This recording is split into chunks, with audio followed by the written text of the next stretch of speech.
अस्सलाम वालेकुम। हम पढ़ रहे थे एबनॉर्मल यूट्राइन ब्लीडिंग और हमने कुछ टर्मिनोलॉजीज़ की थी। अब हम फर्दर डिटेल से इस टॉपिक के बारे में पढ़ते हैं कि इसकी फ़र्दर क्या डिटेल है। सो एबनॉर्मल यूट्राइन ब्लीडिंग जो कि यूट्रस की वजह से होती है, उसकी फ़र्दर जो है वो क्या होता है। इसकी फ़र्दर जो है वो दो टाइप्स होंगी। एक हम टाइप कहते हैं कि ऐसी दो तरह की टाइप्स हम करेंगे। एक टाइप में क्या होगा कि जो उसकी कॉज होगी वो हमारी जो है आइडेंटिफाइबल होगी। कोई भी जो ऑर्गेनिक कॉज है वो उसकी आइडेंटिफाइबल है। मेन हमें पता है कि उसकी जो एबनॉर्मल ब्लीडिंग हो रही है वो फाइब्रोइड की वजह से हो रही है, वो पेल्विक पैथोलॉजी है, या वो क्लॉटिंग फैक्टर का कोई मसला है, या फिर वो मेडिकल डिसऑर्डर है। एक हमारी टाइप होगी जिसमें कॉज जो है, जो ऑर्गेनिक कॉज है वो आइडेंटिफाइबल। जबकि सेकंड टाइप जो होगी इसमें हमारी जो ऑर्गेनिक कॉज है वो उसकी एब्सेंस है। कोई भी ऑर्गेनिक कॉज हमें मालूम नहीं है। अगर कॉज मालूम नहीं है तो इसे हम क्या कहते हैं, इसे हम कहते हैं डिसफंक्शन यूट्राइन ब्लीडिंग। डिसफंक्शन किसका होगा? डिसफंक्शन होगा एंडोमेट्रियम के अंदर कोई भी प्रोस्टाग्लैंडिन की सिंथेसिस या प्रोस्टासाइक्लिन, और जो हम थ्रोम्बोक्सिन की बात करते हैं उनका जो है इम्बैलेंस हो जाना। या फिर हम बात कर सकते हैं कि अगर कोई भी जो ओवेरियन फंक्शन है, मीन हाइपोथैलेमस से जो रिलीज़ हो रहे थे हार्मोन्स, उनका कोई प्रॉब्लम अगर हो गया है तब भी जो है वो डिसफंक्शन में ही आएगा। इसमें अगर हम फर्दर बात करें तो हमने वही बात की कि कोई एंडोमेट्रियम की प्रॉब्लम हो सकती है इसके अंदर, ठीक है। एंडोमेट्रियम के जो हमारे प्रोस्टाग्लैंडिन्स वगैरह होती हैं, मतलब जो क्लोटिंग फैक्टर्स होती हैं, अगर वो क्लोट ना करें नॉर्मली मेंस्ट्रुएशन को, तब भी प्रॉब्लम आ सकती है। एंडोमेट्रियम की प्रॉब्लम हो सकती है, या फिर हम कहते हैं कि ओव्यूलेटरी की प्रॉब्लम हो सकती हैं, जो कि हाइपोथैलेमस जो है उसकी जो हमारा एक साइकिल होता है जिसमें हाइपोथैलेमस से रिलीज़ होते हैं हार्मोन और पिट्यूटरी पे आ रहे होते हैं, उसके बाद जो है वो मेंस्ट्रुएशन साइकिल हो रहा होता है, वो सारा एबनॉर्मल हो जाता है। इसके अलावा इन ओव्यूलेटरी भी इसके अंदर हो सकते हैं। तो ये हम फर्दर जो है इसको डिटेल से पढ़ेंगे। फिर फर्दर जो बात करते हैं वो हम बात करें आइडेंटिफाइबल ऑर्गेनिक कॉज की। तो आइडेंटिफाइबल ऑर्गेनिक कॉज में फर्दर जो है वो कौन कौन से आ सकते हैं, कि आपको पता है कि इसमें अगर हम बात करें कॉजेज़ की तो इसमें सबसे पहले जो मेन वजह हो सकती है वो पेल्विक की अपनी प्रॉब्लम हो सकती है।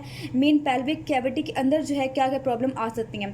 पेल्विक के अंदर क्या चीज़ है? यूट्रस है, ठीक है। तो पेल्विक से पहले प्रॉब्लम आ गई है पेल्विस की। तो पेल्विस के अंदर क्या क्या चीज़ें हैं? पेल्विस के अंदर जो है वो यूट्रस है। तो यूट्राइन की एबनॉर्मलिटीज़ आ सकती है इसके अंदर। यूट्रस में कौन कौन सी प्रॉब्लम आ सकते हैं तो हम फर्दर इसको पढ़ते हैं, जिसमें कौन से आएंगे यूट्रस की प्रॉब्लम आ सकती है इसके अंदर। अच्छा, सेकंड जो है इसके अंदर पेल्विस के बाद हमारी कौन सी प्रॉब्लम आ सकती है, वो होती है क्लॉटिंग फैक्टर्स की, ठीक है। तो क्लॉटिंग फैक्टर जो है प्रॉब्लम वो सारे इसमें आ सकते हैं। तो वो हमें कॉज मालूम है कि क्लॉट जो है क्लॉटिंग फैक्टर्स अगर नहीं है, ये ऐसी बहुत सी डिजीज़ होती है जैसे थ्रोम्बोसाइटोपेनिया परपुरा हो गया, वॉन विली ब्रांड डिजीज़ हो गया, या फिर हम बात करते हैं कि ल्यूकीमिया हो गया। इन सब में क्या होता है कि हमारा क्लॉटिंग फैक्टर जो है वो डिस्टर्ब हो जाता है और इसमें जो है वो ब्लीडिंग ज़्यादा होती है। इसके अलावा कोई मेडिकल डिसऑर्डर हो सकते हैं। मेडिकल डिसऑर्डर हम कह सकते हैं कि जैसे सिस्टमिक डिसऑर्डर होती हैं, सिस्टमिक डिजीज़ होती हैं, उनमें भी जो है क्लॉटिंग, उनमें भी जो है ब्लीडिंग ज़्यादा होती है। जैसे हम बात करें थायराइड डिसफंक्शन हो, मतलब हाइपरथायराइडिज्म हो या फिर हाइपोथायराइडिज्म हो, तब भी जो है मेंस्ट्रुएशन ज़्यादा होती है और हैवी मेंस्ट्रुअल ब्लीडिंग होती है। इसके अलावा कुशिंग डिजीज़ हो गई, इसके अलावा एसएलई की हम बात कर लें, इसके अलावा क्रोनिक लिवर डिजीज़ की बात करें, क्रोनिक लिवर फेलियर की बात करें, तब भी ये हो सकता है। कुछ ऐसी ड्रग्स भी होती हैं जो कि करवाती होती हैं, उनका भी कॉज जो है हमें पता है कि ड्रग्स जो है कुछ प्रॉब्लम करवाती हैं। जैसे अगर हम बात करें प्रोजेस्टेरोन की बात करें या वारफरिन की बात करें, तो ये भी जो है ब्लीडिंग करवाते होते हैं। ये जो है कॉज आइडेंटिफाइबल है। अब पेल्विस में जो यूट्रस है, यूट्रस की जो एबनॉर्मलिटीज़ हैं, यूट्रस की जो कॉजेज हैं, वो बहुत ज़्यादा इंपॉर्टेंट है। वो इसलिए इंपॉर्टेंट है कि हमारी जो है ये जितनी गायनी के टॉपिक्स हैं इसमें काफ़ी सारे वो कवर हो जाएंगे, उन सब में है हमारी ब्लीडिंग जो है वो लाजमी आएगी। हम फर्दर इसको पढ़ते हैं। हम ये देखते हैं कि यूट्रस के साथ साथ कौन से ऐसे इश्यूज़ हैं जो कि जिस वजह से मेन कॉज बनते हैं ब्लीडिंग की, ठीक है। अच्छा, जब भी कोई भी वुमेन आती है विद यूट्राइन ब्लीडिंग, तो हम सबसे पहले ये रूल आउट करते हैं कि उसके यूट्रस में कोई प्रॉब्लम तो नहीं है, उसके सर्विक्स में कोई प्रॉब्लम तो नहीं है। ये रूल आउट करने के लिए हम उसका एग्जामिनेशन करते हैं। तो बहुत सी चीज़ें जो है वो एग्जामिनेशन में मिल जाती हैं, बहुत सी चीज़ें जो है वो अल्ट्रासाउंड में मिल जाती हैं। इन्वेस्टिगेशन हम बाद में पढ़ेंगे। पहले हम ये पढ़ते हैं कि जी इसके अंदर यूट्रस के साथ साथ कौन सी एबनॉर्मलिटीज़ हैं। मैंने यहाँ पे दिखाया आपको यूट्रस दिखाई है। यूट्रस के अंदर जो है सबसे पहले यहाँ पे दिखाई है मैंने आपको आईओसीडी सी है। तो आईओसीडी की वजह से भी जो है यूट्रस में ब्लीडिंग हो सकती है। ये हमें पता था कि इसकी कॉज जो है वो हो सकती है। तो हम अगर कोई पेशेंट आई है तो उससे हम पूछते हैं कि आप आईओसीडी यूज़ तो नहीं करी या इंसर्ट तो नहीं की हुई, ठीक है। इसके अलावा जो है एंडोमेट्रियल की थिकनेस हो जाना, ठीक है। एंडोमेट्रियल का जो है वो हाइपरप्लेजिया हो जाना। पता है कि हाइपरप्लेजिया अगर हो जाता है पोस्ट मेनोपॉजल वुमेन में, तो ये बहुत इंपॉर्टेंट कॉज होती है। अगर यंग में भी हो जाए तो कॉज होती है इसमें यूट्राइन ब्लीडिंग की। इसके अलावा अगर एडिनोमायोसिस हो जाए, एडिनोमायोसिस क्या होता है कि एडिनोमायोसिस में मेनली जो हमारे एंडोमीट्रियल टिश्यूज़ होते हैं, अगर ये एंडोमीट्रियल टिश्यूज़ होते हैं, ये ग्रो करते हैं अंदर की तरफ, अंदर तक जाके ये जो है मसल की लेयर्स के अंदर ग्रो करती हैं। वहाँ जाके जब ये मेंस्ट्रुअल पीरियड होता है तब ये जो है वो रिलीज़ करवाती हैं, ठीक है, इनकी मतलब प्रोलिफरेशन होती है, तो ये बहुत ज़्यादा पेन करवाते हैं। और आपको जो है ओस्पे में डायग्राम भी आती होती है एडेनोमायोसिस की, इसमें बहुत ही क्लियरली कट दिखाया होता है कि ऐसे यूट्रस से यूट्राइन के वॉल के अंदर जो है आपको इस तरह से स्पोर्ट्स टाइप नज़र आ रहे होते हैं। सो ये एडेनोमायोसिस की पिक्चर होती है। इसके अलावा जो है फाइब्रॉइड्स बहुत इंपॉर्टेंट कॉज है ब्लीडिंग की।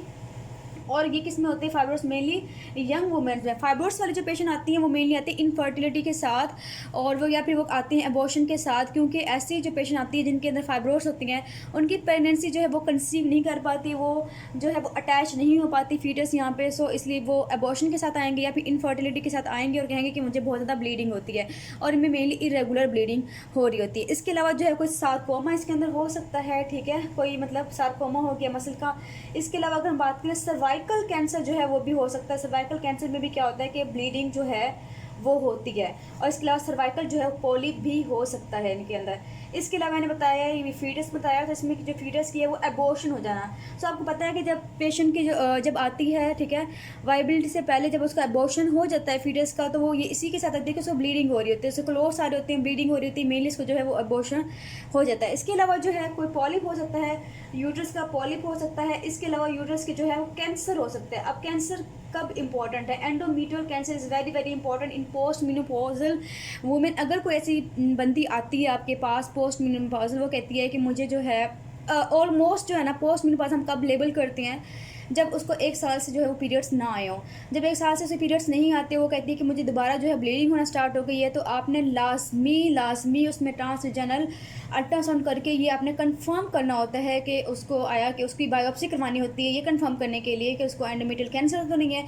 सो पोस्ट मेनोपॉजल के अंदर बहुत इंपॉर्टेंट है, ये रेड साइन होता है, रेड फ्लैग होता है इसको करने के लिए कि हमने इसको डायग्नोस करना होता है। इसके अलावा अगर हम जाएँ थोड़ा सा इस यूट्रस से अगर हम थोड़ा सा बाहर जाएँ, तो हमें पता है कि एक टर्म था, हमने पढ़ा था एंडोमेट्रियोसिस, ठीक है। एंडोमेट्रियोसिस में क्या था कि जो एंडोमेट्रियल टिश्यूज़ थे वो एंडोमेट्रियम से हट के कहीं ओवरी में, सबसे पहला पॉइंट ओवरी हो सकता है, फैलोपियन ट्यूब हो सकते हैं, या फिर इसके अलावा जो है पाउच ऑफ डगलस वगैरह में भी जा सकते हैं। सो या फिर लिगामेंट्स में भी जा सकते हैं। सो एंडोमेट्रियोसिस अगर हमने कहा था कि ओवरी में चला जाए तो हम इसे कहते हैं कि चॉकलेट सिस्ट बना देता है। सो ये भी कॉज होती है अबनॉर्मल यूट्राइन ब्लीडिंग की। इसके अलावा जो PCOS होते हैं, PCOS में भी जो है मेनली क्या होता है कि एबनॉर्मल ब्लीडिंग हो रही होती है, मेनली ओलिगोमेनोरेजिया वगैरह इसको पेशेंट को हो सकता है। सो ये सारी कॉजेज जो हमने पढ़ी हैं ये सारी की सारी रिलेटेड हैं टू द यूट्रस, और बहुत इंपॉर्टेंट बहुत मोस्ट कॉमन कॉजेज जो हैं वो पेल्विस से ही रिलेटेड हैं, वो यूट्रस से ही रिलेटेड है।